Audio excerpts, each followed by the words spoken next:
Jubilees by elections వస్తున్నాయి కదా, ఏ party గెలుస్తుంది అనుకుంటున్నారు? ఇక్కడ 100% కాంగ్రెస్ నవీన్ యాదవ్ కంపల్సరీ గెలుస్తాడు. ఇక్కడ 100% గెలుస్తాడు. ఇక్కడ ఎందుకు నవీన్ యాదవ్ గారు గెలుస్తారని అంతగా అంటున్నారు?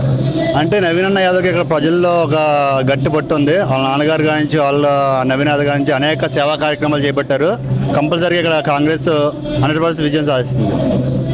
ఇప్పుడు అలాగే చూసుకుంటే బీఆర్ఎస్ నుండి మన మాగంటి సునీత గారు నిలిచి ఆమెకి సానుభూతి ఓట్లు సానుభూతి అంటున్నారు కదా, దాని మీద ఏం చెప్తారు? ఆ సానుభూతి మీద సానుభూతి అనేది ఇప్పుడు బీఆర్ఎస్ పార్టీ మనం పోయిన ఎలక్షన్లో చూస్తాం. బీఆర్ఎస్ పార్టీ ఎంత వ్యతిరేకత ఉందో ప్రజల్లో మనం చూస్తాం.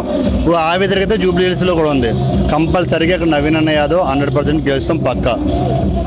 డెవలప్మెంట్ గురించి వస్తే ఏం చెప్తారన్న డెవలప్మెంట్? ఎందుకంటే నవీన్ యాదవ్ గారు గత 15 సంవత్సరాల నుండి ఇక్కడే ఉన్నారు, జనాల్లో తిరుగుతున్నారు అంటున్నారు కదా, ఆయన డెవలప్మెంట్ చేస్తారనే నమ్మకం ఉందా?